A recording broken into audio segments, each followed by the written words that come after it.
So now let's look at baiting. Just like the name implies, the attacker will put out a uh, piece of bait to tempt you in doing something that is unsafe.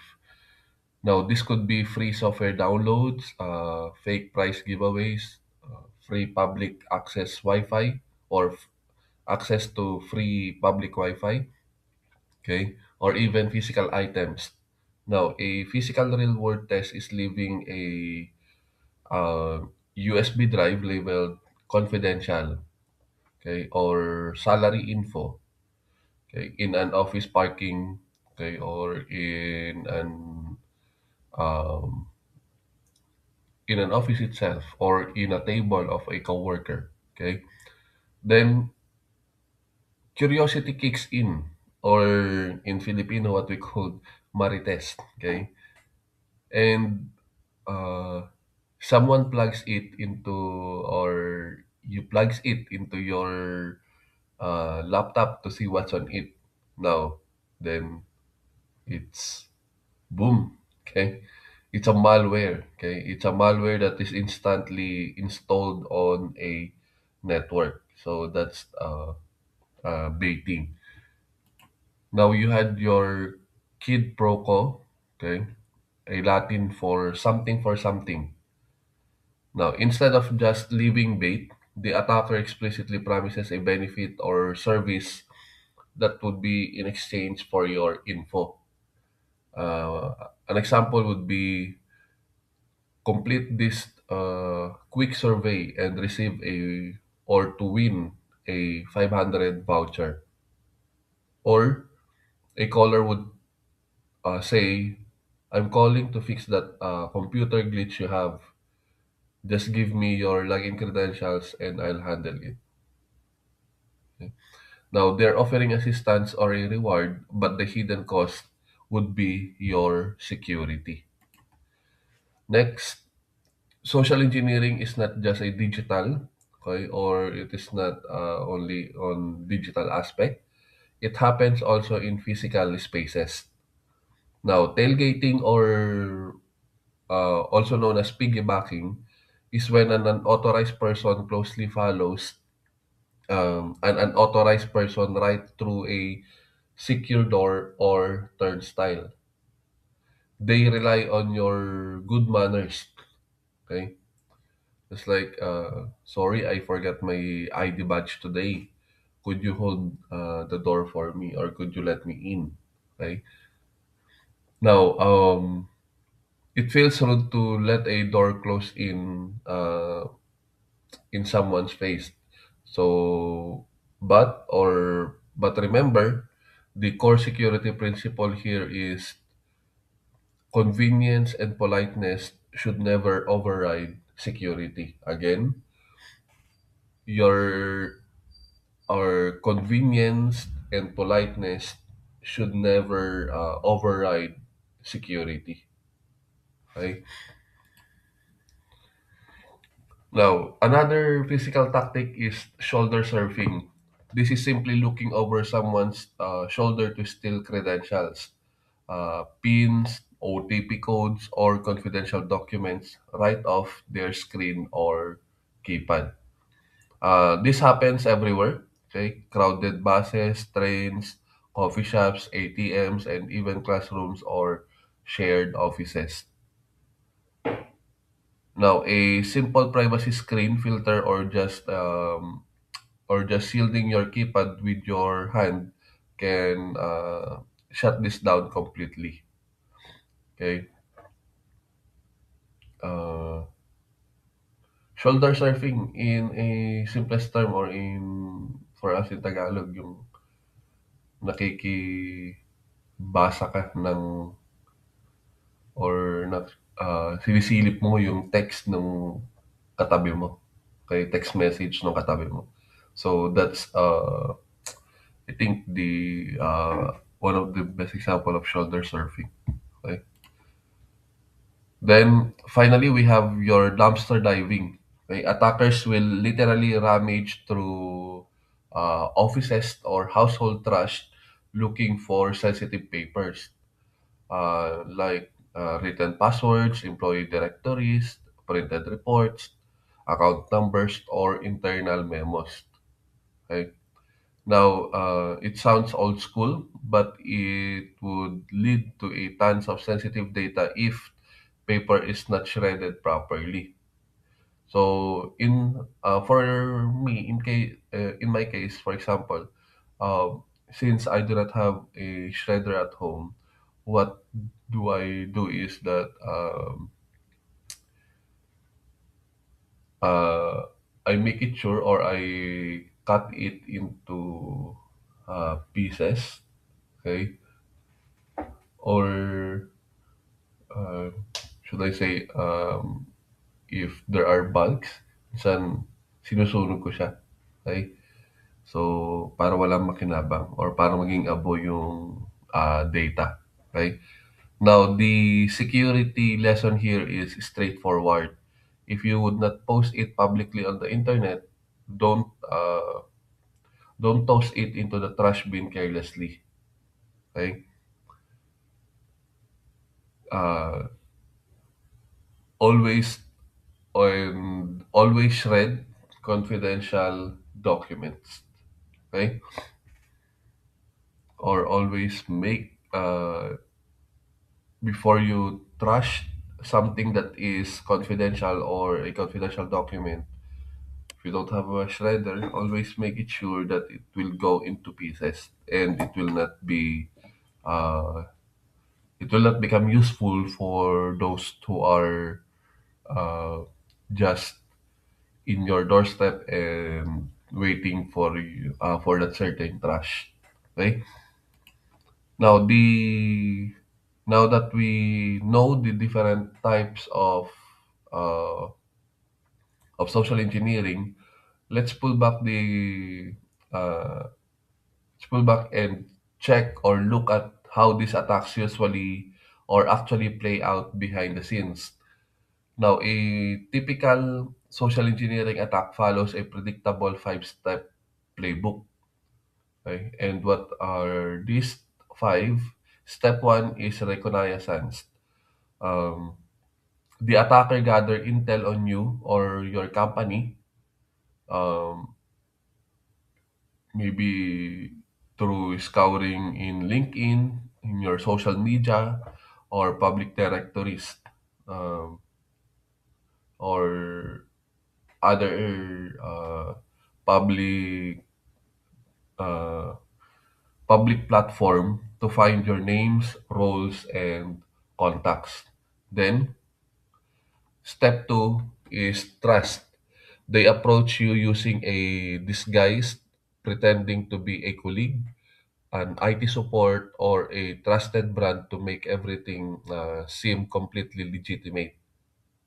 Now, step three is emotion. Again, step three is emotion. This is where the trap is set. Okay, they trigger an emotion or an emotional reaction that could be fear, urgency, excitement, or simple curiosity.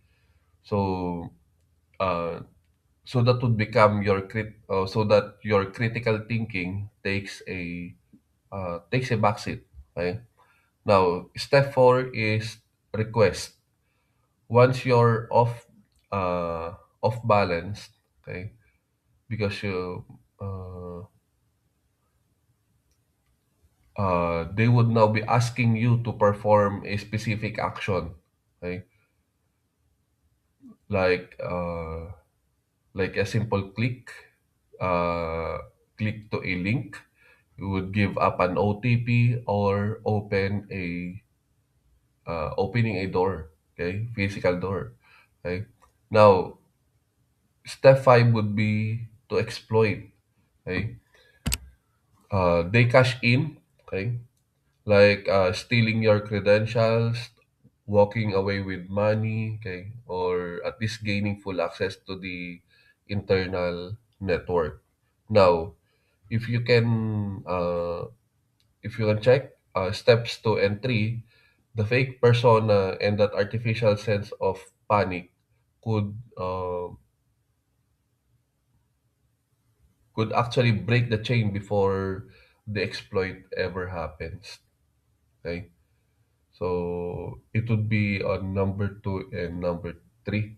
Again, over trusting could always lead you to something bad, and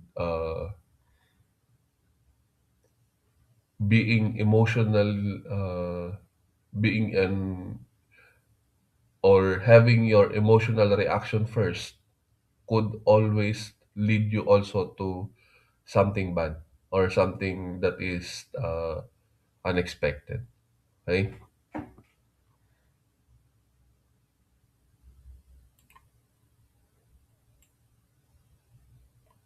Now, uh, you might ask yourself, why do smart people still fall for these scams? Now, it's because attackers don't challenge your intelligence. They hijack you through your natural human instincts. Okay. Now, look at how they leverage specific psychological triggers. Authority. Okay. Your supervisor needs this ASAP.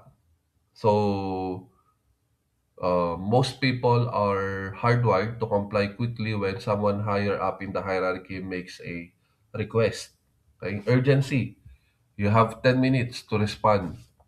Time pressure forces our brain out of logic mode and into panic mode.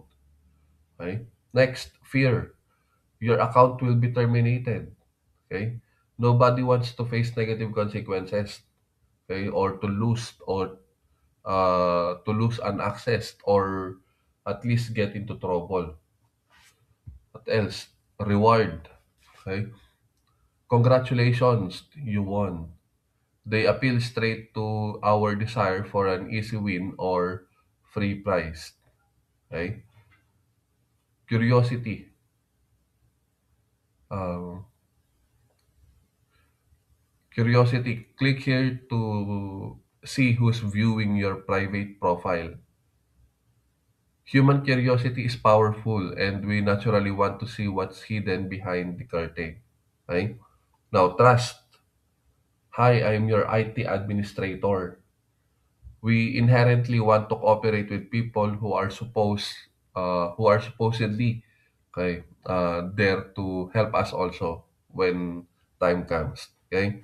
Now, the takeaway here is that uh, whenever a message makes you feel rushed, terrified, or overly excited, okay, that emotion itself is your biggest red flag.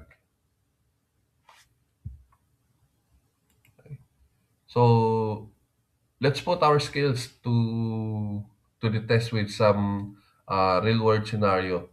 Look at this slide. You have your scam or legit. Okay? You have Gcash. Your account will be permanently suspended today. Verify your identity immediately at gcash-security-verification.com. Now, what red flags do you spot immediately? Okay. First, the extreme urgency and fear. Okay. Permanently suspended today. Okay. They want you. They want. They want you acting before thinking. Okay. Second, look at your URL. Okay. That domain is definitely not the official Gcash website or app. Now, this is 100% scam. Now, if you ever get something like this, okay, never click the link, okay, that would, because clicking the link would open the official app directly to check your status, okay. Now,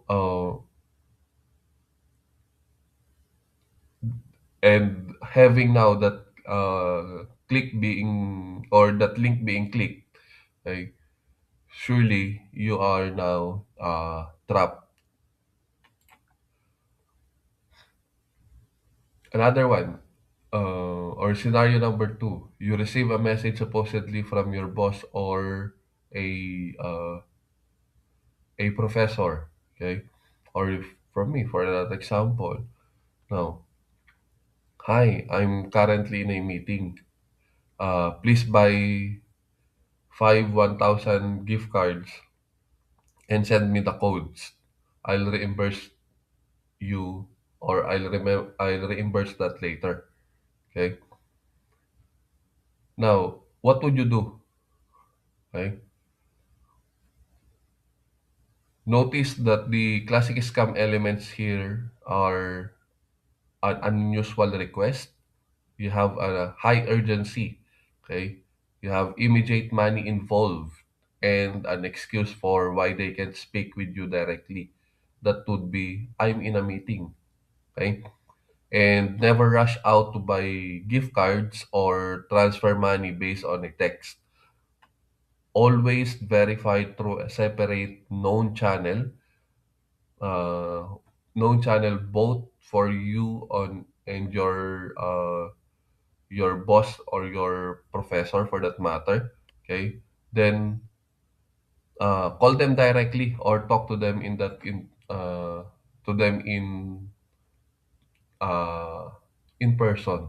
Okay, or you may want to do some channeling, okay, to be able to talk to that certain boss or professor. Now, let's look at one more, okay. Congratulations, you have been selected to receive 20,000. Click here to claim your prize now. Okay. Now, what emotion is the attacker trying to trigger here? Is it the fear, curiosity, excitement or greed, or authority? Okay. The correct answer could be excitement and greed. Okay. They want that rush of free money to override your caution. Uh, so you will click immediately without asking. Now, uh, then you have here, wait, did I even enter a contest for this? You may want to ask yourself, okay? So whenever an offer sounds too good to be true, okay, it always is. Okay, again, when an offer sounds too good to be true, it almost always is. Okay? So this brings us directly to the best defense against the psychological tricks, which is security awareness. Security awareness is not about memorizing IT jargon. It's simply the ongoing process of educating people so they can spot cybersecurity threats.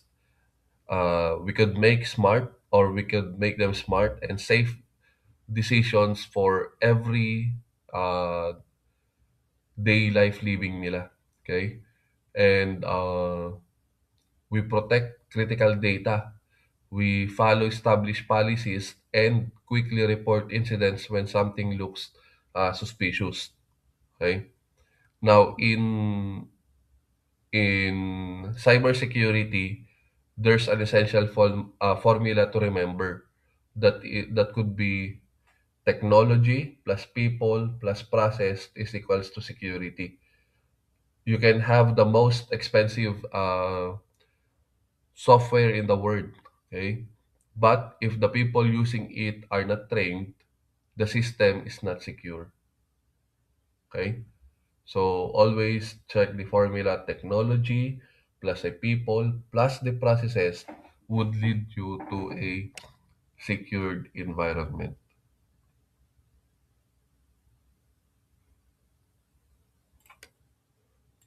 Now, why security awareness matters? So why does this matter so much? Because even the most advanced multi-million dollar defense technology can be completely undermined by a single human error. Okay? A simple weak password, a one accidental click on a malicious link, sharing credentials with coworker, or blindly accepting an unverified request, okay, or allowing an unauthorized person, okay, to step into your door, or handling a private data carelessly can bypass already every firewall in the building. Okay, so that's why the golden rule of cybersecurity is, cybersecurity is not just the IT department's job. Okay, it is everyone's responsibility. Okay, now, how do organizations build this protective mindset into their daily culture? Through a structured security awareness program. Okay, an effective program focuses on five key pillars. You have your training, irregular, up-to-date cybersecurity sessions, so everyone stays sharp. Then phishing, running in a controlled, safe phishing exercises to help employees practice spotting real attacks in a sandbox environment. Okay, you have your awareness campaigns, keeping security top of mind, okay, using engaging visuals, quick videos, informative emails, and infographics. You have security policies, establishing crystal clear rules and procedures, so that people know exactly what to do when handling data. And you have incident reporting, making it effortless and penalty-free for anyone to flag and report suspicious activity right away. So when you empower people with knowledge and clear habits, they would stop being the weakest link and become your strongest line of defense. Now, so when you find yourself in the line of fire, okay, what should be your immediate reaction be? Okay, always remember the fourth step: stop, think, verify, and report. Okay, stop, take your hand off the mouse. Okay, don't immediately click the link, download the attachment, or even send a rushed reply. Think. Okay, ask yourself logically, does this request actually make sense? Okay, why is this person contacting me out of the blue with so much urgency? Okay, verify. Confirm the request through an official or trusted channel. If a message claims to be your bank, open your banking app directly or call the official hotline. If it's your boss asking for gift cards, okay, walk over to their desk or ring their official known number. Okay, report. Tell your IT or security team right away. Okay, alerting them helps protect the organization or the environment, not just your account, but remember the whole environment or the whole organization or everyone else in your organization. Now, when we adopt these simple habits, okay, we become what cybersecurity professionals call a human firewall. A human firewall is someone who thinks critically before clicking, protects their credentials and sensitive data, verifies unusual requests, okay, recognizes suspicious behavior in person and online, report incidents quickly, and helps their peers and colleagues stay safe. So, because at the end of the day, cybersecurity is not only about protecting computer hardware and software, it is about protecting people, okay, protecting information, and the decisions we make every single day. Now, to wrap up our discussion, okay, always remember the core rule, core rule: think before you click. Okay? The best security system is one that people know how to use. Technology can be built on high walls, firewalls, but our daily awareness and good judgment, okay, are what truly keeps the gates locked or being asked in a safe zone. Okay, so thank you.